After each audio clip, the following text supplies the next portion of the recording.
Hello everyone and welcome to Cinderful Gaming. I hope you're all doing well, I hope you're all staying safe, and most of all, I hope you're all fighting that war against the Grey. Today's video we're going to talk start collecting Warhammer 40,000, and today we're taking a look at the Tyranids, and in particular the Synaptic Nexus detachment. Now in this video we're going to go through the Tyranids special rule for this particular detachment before looking at a couple of units we recommend to get started with for this subfaction. We'll then look at a couple of other units to expand upon those first couple of initial purchases before finally finishing off the video with a little sample army list of 1,000 points for you to use, hopefully as some inspiration for starting your own Synaptic Nexus Tyranids force for Warhammer 40,000. And so, to begin with, Synaptic Imperatives. This is the special rule we get for this particular detachment. At the start of the battle round, you can select one Synaptic Imperative shown below. Until the end of the battle round, that Synaptic Imperative is active for your army, and while a Tyranid unit from your army is within synapse range of your army, it will benefit from it. Each Synaptic Imperative can only be selected once per battle. So first of all, there are 3 different Synaptic Imperatives. That means there'll be 2 turns where you do not have any active for your force, so it is important to sort of plan out and plan when you're going to use them. And so, the 3 different options are Synaptic Augmentation. This will give you a 5-up invulnerable save. Surging Vitality will give you +1 to advance and charge rolls. And Goaded to Slaughter will give you +1 to hit for your melee weapon attacks. All pretty nice buffs, and they definitely have, some benefits of maybe early, mid, and late game stuff on them. Some are a bit more versatile than others, and some can come in handy in very particular sort of turns.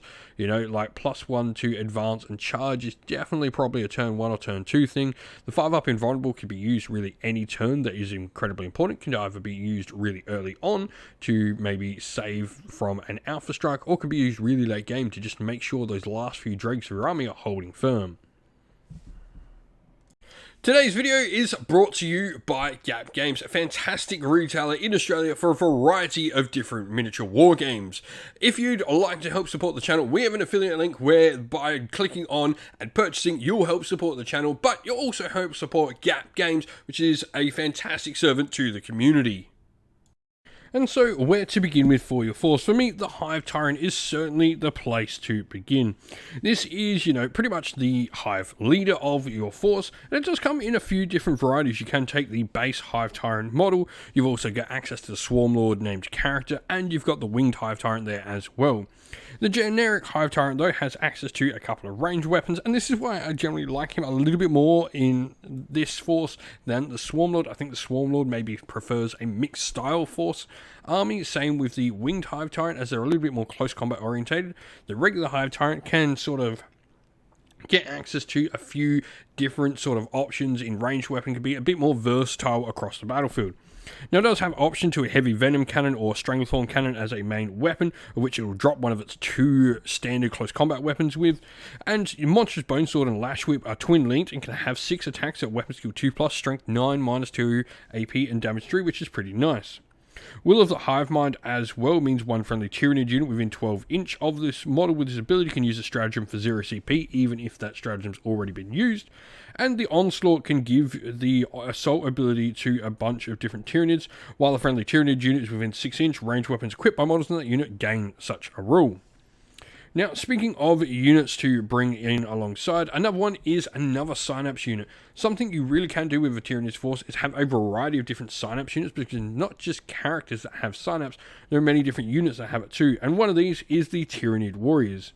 Now we're going to talk about the Tyranid Warriors with ranged bioweapons first. I think these are the place to go with first. They've still got a decent melee profile on them, with a few attacks there, but they also get access to some nice ranged weaponry, which can help once again make them that little bit more versatile on the battlefield. Barbed Stranglers and Venom Cannons, and with the option of a main weapon of either Despotus Devourers or Spine Fists, which are an interesting option. Assault Pistol twin linked, though if you take the Hive Tyrant, the assault rule is not really going to be as renowned there, but they've got adaptable predators where they can actually fall back and shoot as well, which is really nice. Now the other version of Tyranid Warriors is the Tyranid Warriors with melee bioweapons. They have 6 attacks in melee, weapon skill 3+, strength 5, -2 AP and damage 1, but the big thing here is their Adrenalized Onslaught, where at the beginning of the fight phase they choose to either get reroll hit rolls of 1 or reroll saving rolls of 1, so they can be a quite versatile unit, either offensively or defensively, depending on what you need them to activate like.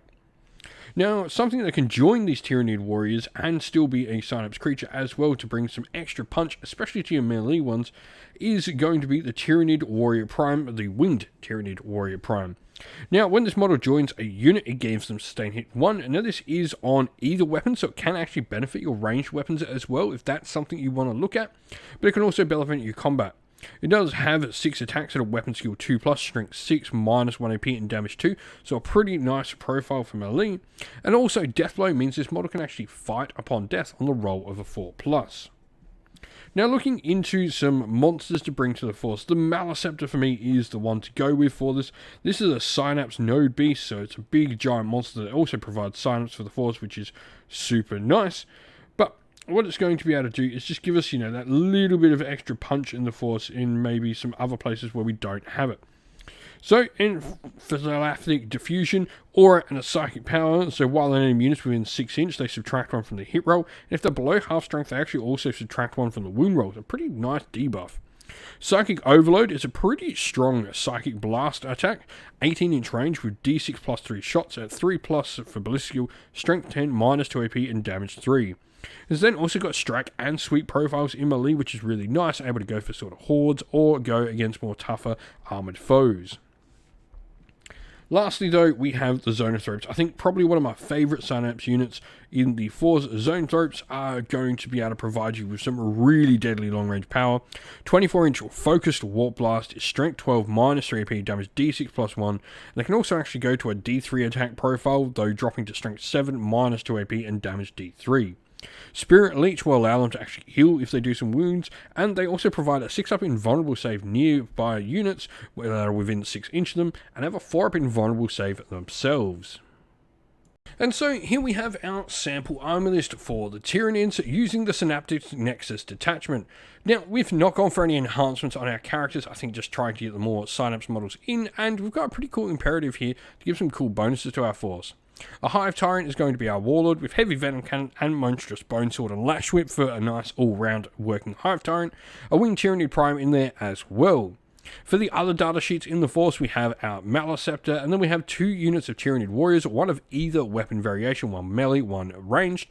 They are both going to be 6 models strong, and in the ranged weapon ones, we've gone for a Venom Cannon and Death Spitters, and we've also got a Barb Strangler in there, as we can have 2 of the heavy weapons in a unit of 6. Lastly, we've got a unit of 6 Zoanthropes. It's going to be an incredibly potent tank hunting unit for us, but that is everything we have in the force. It is pretty elite, but it's got a bunch of Synapse. Everything in here is Synapse as well, so what that means is we're going to always have those imperatives on every unit in the force.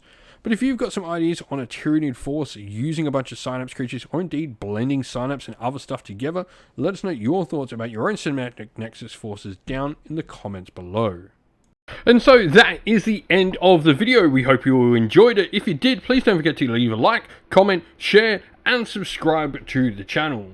If you'd like to come chat more with me and other members of our great little community we have here at Sinful Gaming, we have a Discord server, which is linked down in the video's description. Also linked down in the video's description are the best ways to help support the channel, be that via Patreon or YouTube members, or by grabbing yourself some merch, whether that's stickers, t-shirt, mugs, or anything from our Teespring store as well, or by using our affiliate links, which are also linked down in the description as well, that go a long way to helping support the channel. As a special thank you to all our Patreons and YouTube members, we'd like to give you all a shout out. So thank you to Andy C, Grimskull, Colorblind Magic, Iron Grinch, Benjamin Swallows, James Cater, Mark Harvey, Domir, Average Wargamer, JJ Austrian, Cure Dynamic, Andrew Bowen, Alderin Shot First, Kendi Lull, Soren, Green Roots Gaming, Ronya, Lock Lorick, The Johnny 84, Broken Chef, Ariana Edwards, Monty Stabletop Terrain, James Tillman, Disco, John Castle, and Gargamel 196. Thank you all so much for helping support the channel. It means the absolute world to us. Please do not forget to like, comment, share, and subscribe. Once again, everyone, stay safe, stay well, and most of all, keep fighting that war against the grey. Ciao for now.